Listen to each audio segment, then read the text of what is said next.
First of all मैं एक चीज़ बोलना चाहूँगी कि ये जो मैं बातें चीज़ें जो शेयर करती हूँ वो एक रिएक्शन ही है। सबसे पहले मैं एक चीज़ बताऊँ आपको कि रिएक्शन क्या होता है। Reaction is response to something that happens to you. आपको कुछ होता है, आप उसको रिस्पॉन्ड करते हो, that is reaction, that is personal reaction. तो अगर किसी की ज़िंदगी में, लाइफ में इफ़ एनीथिंग इज़ हैपनिंग, तो हम जो बताते हैं, हम जो बोलते हैं वो रिएक्शन नहीं होता है। मोस्ट ऑफ द चैनल्स जो न्यूज़ रिपोर्टर की तरह आके, सारे जर्नलिस्ट की तरह आके सारी चीज़ें बताते हैं, सुनो सुनो आज की ताज़ा खबर ये, that is not reaction actually. हम we are nobody to जज एनी वन और एनी रिलेशनशिप। हम लोग किसी को जज नहीं कर सकते। हम सिर्फ अपनी पीओवी मतलब पॉइंट ऑफ व्यूज़ दे सकते हैं, और उससे या फिर पॉइंट ऑफ व्यूज़ हमारी नेगेटिव होगी या पॉजिटिव होगी। तो बट मेरा सोचना ये है कि we should give a very positive response या very positive views. That's why कि उस चीज़ से किसी का हेल्प हो सके। अगर किसी के रिश्ते हैं या किसी भी चीज़ पे आप रिस्पॉन्ड कर रहे हो, अपनी व्यूज़ दे रहे हो, अपना पक्ष रख रहे हो, तो वैल्यूएबल हो उस चीज़ को, और आप इस तरीके से रखो कि सामने वाला इफ़ आपको सुनता है तो उसको ये चीज़ ना हो कि अरे वाह वाह वाह मसाला न्यूज़ आया है। नहीं नहीं नहीं, उसको अगर उसको डाउट्स है तो वो क्लियर हो। वी डोंट नो, हमारे भी डाउट्स अभी क्लियर नहीं है एक्चुअली, बट फिर भी आप जो जो बोलो मतलब इस तरीके से बोलो कि इफ़ इट हेल्प्स किसी भी तरीके से किसी भी एक इंसान को, अगर वो हेल्प करता है, that is a good point of view. मतलब वो अच्छा चीज़ है, वो अच्छी चीज़ें कर रहे हो। तो मैं बात करती हूँ, अब बात करती हूँ कि मैं किस वीडियो के बारे में बात कर रही हूँ। अभी जस्ट मैंने एक दिन पहले सचिन राज की बहन जो पूजा है उनका वीडियो देखा। I was literally shocked. मतलब इतनी सारे इल्ज़ाम्स, इतने सारे एलिगेशंस उन्होंने लगा। इससे पहले मैं एक वीडियो डाल चुकी हूँ जो आप देख सकते हो, जिसमें उन्होंने ये चीज़ क्लियर कर दी थी कि लोग जो मनीषा को गलत सोच रहे हैं कि नहीं नहीं नहीं वो ये सब गेम प्लान के थ्रू कर रही है, उसके पास कोई प्रूफ नहीं है, वरना वो शो करती प्रूफ। तो दैट इज़ एब्सोल्युटली रॉन्ग। शायद मैं भी रॉन्ग हो सकती हूँ, बट मतलब जैसे जो वीडियोस मैंने उन पूजा की देखी, उसके अकॉर्डिंग तो लग रहा है कि इट्स रियल, और उनके पास कुछ प्रूफ्स हैं, और जो कि अभी डर से या फिर किसी भी रीजन से वो बाहर नहीं निकाल रही हैं। तो इट्स ओके। मुझे लगता है कि अगर आपके पास वो चीज़ है, आप यूज़ करो। ऑनलाइन नहीं, ऑफलाइन यूज़ करो। ऑफलाइन यूज़ करो, उस चीज़ को स्टैंड लो, उस चीज़ को आगे बढ़ो और करेक्ट इट। अपने तरीके से उस चीज़ को एंड कर दो। यार ज़िंदगी सिर्फ पैसा, कंट्रोवर्सी, लग्जरी, ये वो ये सब नहीं होती है यार। Life is peace, peace of mind, security, positivity. मतलब बहुत सारी चीज़ें भी होती है जो ये भी बहुत ज़रूरी है। एक टाइम आएगा जब हमारे पास पैसा रहेगा लेकिन हमारे पास शांति नहीं रहेगी, हमारे पास संतुष्टि नहीं रहेगी, संतोष नहीं रहेगा, तो कोई मतलब नहीं है उस लाइफ का, उस पैसे का। तो मैं ये चीज़ बोलना चाहती हूँ, जब मैं वो वीडियो देखी तो उसमें बहुत सारी चीज़ें उन्होंने बताई। मैं वो वीडियोस भी डाल दूँगी जो उन्होंने लाइव में आके बहुत सारी चीज़ें बोली है कि मतलब यार तुम सचिन के बारे में बोलना चाहूँगी। You failed as a husband, तुम हस्बैंड के तौर पे तुम फेल हो चुके, पर तुम एक भाई के तौर पे भी, बेटा के तौर पे भी, सब तरीके से तुम फेल हो चुके हो। तुम मुझे मैं कैसे तुमको ये सोचूं कि तुम एक इतने अच्छे पढ़े लिखे नॉलेजेबल इंसान थे कि तुम्हें तो मतलब इतना विवेक और बुद्धि तो उस गरीब लोग को भी हो जाता है जो अनपढ़ रहते लेकिन मेहनत से अपनी ज़िंदगी अपने दांव पे लगा के धूप में, कड़ी धूप में अपने खून पसीना बहा के काम करते हैं, बस अपने बच्चे और बीवी का पेट भरने के लिए। वो बहुत खुश नसीब है, वो ज़्यादा अच्छे हैं जिसके पास सब कुछ है, हर चीज़ है, लेकिन अब इज्जत नहीं रही, ना पीस रहा, ना कोई फैमिली मेम्बर है, ना कुछ है। ऊपर से रोज रोज कुछ कुछ नया नया ड्रामा, कुछ नई कंट्रोवर्सीज, नई चीज़ें निकल के आ रही है। अब आप अगर बुरे वक्त में अपनी फैमिली के सपोर्ट नहीं करते, अपनी बहन का, भाई का, माँ का, बीवी का, तो फिर क्या मतलब है? क्या मतलब है? मतलब सोचो, एक इंसान के लिए आपने सारे रिश्तों को एक अलग ताक पे रख दिया है। एक जो नॉलेजेबल, एक जो समझदार इंसान होगा वो क्या करेगा, उस एक इंसान को बाहर का रास्ता दिखाएगा ताकि वो मेजॉरिटी ऑफ चीज़ को, मेजॉरिटी ऑफ पीपल को वो प्रोटेक्ट कर सके, उनको अपने करीब रख सके। बट आपका डिसीजन क्या, वल्ला क्या डिसीजन लिए हो। इतनी एडिक्शन किसी से बात करने की, किसी की ज़िंदगी में रहने की, यार ऐसी एडिक्शन मैंने नहीं देखी है। जिस चीज़ में इतना एडिक्ट हो जाओ ना, तो तुम समझ लो ना कि तुम कमज़ोर हो। इंसान, भगवान इंसान को सबसे ज़्यादा मजबूत बनाए हैं मेंटली। भले वो फिज़िकली उतना मजबूत ना हो, पर मेंटली बहुत स्ट्रांग होता है इंसान।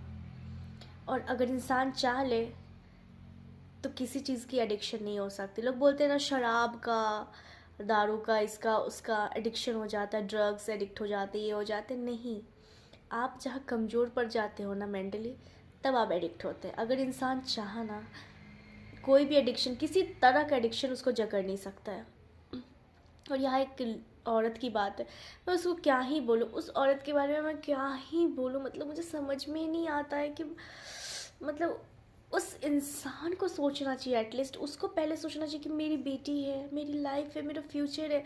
एक बंदा जिसने उसकी बेइज्जती की, सरेआम उसकी इज्जत नीलाम कर दी, स्टिल वो उसी से बात कर रही है, उसी के साथ है, उसी के कांटेक्ट में है। हाउ हाउ मतलब कैसे हो सकता है ये यार। मतलब औरतें ऐसी होती ही नहीं है। एक औरत के पास ना इज्जत सबसे बड़ी चीज़ होती है। आप पैसे के साथ ज़िंदगी नहीं जी पाओगे। दो लोग गुजरते हुए बोल देते हैं ना कि बड़ी अच्छी औरत है, बहुत सीधी औरत है, तो बहुत अच्छा लगता है। आप बहुत रईस हो, फिर भी आप जब निकलोगे ना, दो चार लोग बोलेंगे ना, बड़ी उल्टा औरत है, छी बड़ी गंदी औरत है, तो सब खत्म हो जाता है। उस माँ बाप की परवरिश, आपकी एजुकेशन, आपकी मेहनत, आपका स्ट्रगल, सब कुछ ख़त्म हो जाएगा उस टाइम पे, बस लोगों के एक रिएक्शन पे। और यहाँ तो लोग भर भर के रिएक्शन देने के लिए बैठे हैं। अपने लाइफ का गारंटी नहीं, रिएक्शन देंगे हम लोग। रिएक्शन नहीं होती है यार, it's a point of view. हम पॉइंट ऑफ व्यू दे सकते हैं, हम आपको बता सकते हैं। आपको लेना ना लेना आपकी मर्ज़ी है। अच्छा रास्ता, बुरा रास्ता, हो सकता है एक सिचुएशन पे कभी कभी दिमाग काम नहीं करता है, तो सामने वाला कुछ ऐसी बातें कर देता है, कन्विंस कर लेता है कि हमारा दिमाग और दिल में ये चीज़ आता है कि हाँ शायद सच बोल रहा है, let's try it, let's do it. तो वो चीज़ है हमारी। अगर किसी बात से अगर आप इस चीज़ से निकल पाएँ तो it would be pleasure for us, हमारे लिए खुशी की बात होगी कि चलो यार इस रीज़न से। क्योंकि देखो, हम लोग पर्सनली कोई बातें नहीं कर सकते, कोई हम आपको समझा नहीं सकते हैं, लेकिन अगर दूर बैठे भी अगर इस माध्यम से हम इतना कर सके तो वो हमारे लिए काफ़ी है। जो इंसान समझना ही नहीं चाहेगा उसको समझा के कोई मतलब नहीं है। मनीषा के लिए बुरा लगता है, अगर ये बात सही है तो बहुत बुरा लगता है यार, लेकिन उसको स्ट्रांग बनना चाहिए यार। एक इंसान पे ज़िंदगी नहीं चलती है। जो इंसान आपकी ज़िंदगी में रहना नहीं चाहे उसको तो ऐसा उठा के बाहर फेंक दो, भैया जा। मैंने बोला भी है ना कि once a cheater always a cheater, it's right. अगर ये कहावत बनी है तो कोई फैक्ट होगी इस बात पे, तभी तो कहावत बनी है, लोगों ने एक्सपीरियंस्ड किए होंगे। आप मौका क्यों दोगे किसी को चीट करने का? आप में कमी क्या है जो सामने वाला चीट करे? अगर उसने चीट की तो वो उसकी मतलब वो उसमें कमी है, वो बंदा में कमी है कि वो आपको चीट कर रहा है। तो आप खुद को कभी डिप्रेस्ड फील मत करना मनीषा जी। मतलब मैं किसी भी औरत के लिए बोल रही हूँ, क्योंकि हमारे लाइफ में भी ऐसा कुछ होता है कभी कभी, तो हम भी डिप्रेस्ड हो जाते हैं। कोई नहीं मिलता है किसी से हम बात करें, कोई चीज़ शेयर करें, कोई बातें कर लेता है, कोई समझा देता है, तो कितना अच्छा लगता है ना दिल को। तो वही चीज़ है कि अगर ऐसा हो तो प्लीज़ डिप्रेस मत हो।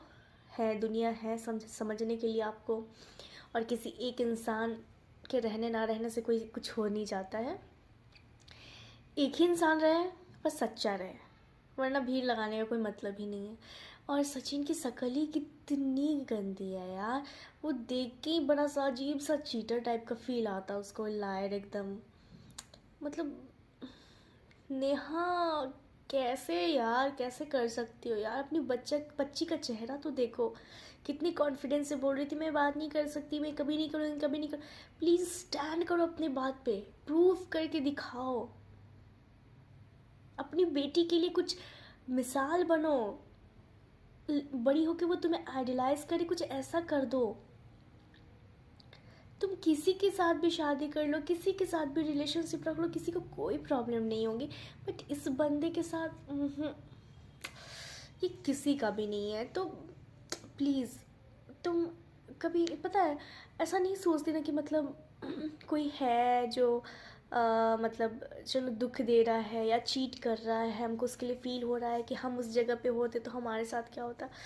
उससे ज़्यादा डर होता है ना कि हमारी ज़िंदगी, सही बोल रही थी कि हमारी ज़िंदगी निकल गई, हमें अपनी बच्ची का सोचना है कि वो उस जगह पे अगर रहेगी तो हम माँ बाप तो टूट जाएंगे, मर जाएंगे। तो आप सोचो, अपनी बेटी का सोचो। बेटी, अगर आपकी बेटी कभी ज़िंदगी में ये फेस करेगी तो आप कैसे करोगे, कैसे जी पाओगे। और जो इनकी जो बहन है सचिन जी की, उन्होंने जितनी बातें की मुझे बहुत सही लगी। उन्होंने मनीषा को जो सजेशन दिया कि तुम सेल्फ इंडिपेंडेंट बनो, that's really true, really true. हम लड़कियां ना बड़ी पैम्परिंग रहती है, हमारे माँ बाप बड़े प्यार से परियों की तरह रखते हैं। मैं खुद कॉलेज तक मुझे पता नहीं था कि एटीएम से पैसे कैसे निकालते हैं। मैंने सीखा, किया, ज़िंदगी में आगे बढ़ा, तब आज कुछ भी हो जाए मैं अपना ज़िंदगी काट सकती हूँ, अपने बच्चों की अकेले परवरिश कर सकती हूँ, इफ़ अगर मेरे साथ ऐसी कंडीशन आई तो। इसलिए किसी पे इतना डिपेंडेंट मत हो जाओ कि तुम अपनी आइडेंटिटी भूल जाओ। अगर वो ना रहे तो तुम सोचो कि मैं अब कैसे जीऊँ। ये चीज़ नहीं होनी चाहिए। दुनिया में अकेली आई हो, अकेले जाना है, तो सब कुछ भी तुम्हें को अकेले ही करना है। तो इफ़ उन्होंने बोला कि जॉब करो, दैट्स रियली ट्रू। जो जॉब करते हैं ना उनको समझ में आती है कि ज़िंदगी में क्या झेलना पड़ता है, कैसे माहौल में जीना पड़ता है, अपना ईगो नीचे रखना पड़ता है, हमको किसी के अंडर काम करना पड़ता है, हमको किसी की बातें सुननी पड़ती है, 100 गालियाँ खा के भी हमें काम करना पड़ता है, हमें जीना पड़ता है। तो ये चीज़ एक एक्सपीरियंस है। आपको ज़िंदगी, कहते हैं ना कि किताबी ज्ञान ज़रूरी नहीं है, दुनियादारी का ज्ञान बहुत ज़रूरी है अगर आप सर्वाइव करना चाहते हैं इन बेटर वे। तो उन्होंने जितनी भी बातें बोली हैं, आई रियली अग्री, मैं उस पर अग्री करती हूँ, आई रियली अप्रिशिएट। और वो जो भी डिसीजन ले रही है बहुत अच्छा ले रही है, और मनीषा को जो समझा रही है वो बहुत अच्छा समझा रही है कि चीज़ें बैकफुट पे नहीं ले जाए, चीज़ें कन्फ्रंट करे, लेकिन of the camera, back the camera, सामने नहीं। सामने सही बात है, लोग पूछेंगे ये कंटेंट, ये चीज़ प्रूफ मिली कहाँ से, मिली कहाँ से, लोग ये छोड़ देंगे कि भैया मिली क्या है, लेकिन मिली कहाँ से, कहाँ से। अब जहाँ से भी मिली हो, जो भी मिली हो, सच मिली हो, झूठ मिली हो, चीज़ें ख़त्म होनी चाहिए, बस पीस ऑफ माइंड होनी चाहिए। अब चीज़ें आगे बढ़ो यार, इतनी कॉम्प्लिकेटेड मत करो। सही में लोग इसलिए बोलते रहे रिलेशनशिप इज़ कॉम्प्लिकेटेड, बहुत कॉम्प्लिकेट हो रही है चीज़ें। या तो आर या तो पार, या तो रखो या तो छोड़ो। तो अब तो बेस्ट मुझे यही लग रहा है कि यू शुड लिव हिम। और नेहा तिवारी से तो मैं कुछ बोल ही नहीं सकती, ना सचिन उस लायक है कि उनसे कुछ कहा जा सके। बट वही चीज़ें, पूजा आपने जो भी बोला बहुत सही किया। प्लीज़ अपनी भाभी का ऐसे सपोर्ट करो अगर इफ़ सी इज़ राइट। और लेट्स कर्मा वर्क। कर्मा तो हर जगह है भाई, सबको देख रहा है। कर्मा पैसे से नहीं बिकता है, वो आएगा और सबको सबको कर्म का फल मिलने वाला है। सो यही है बस। Thank you so much.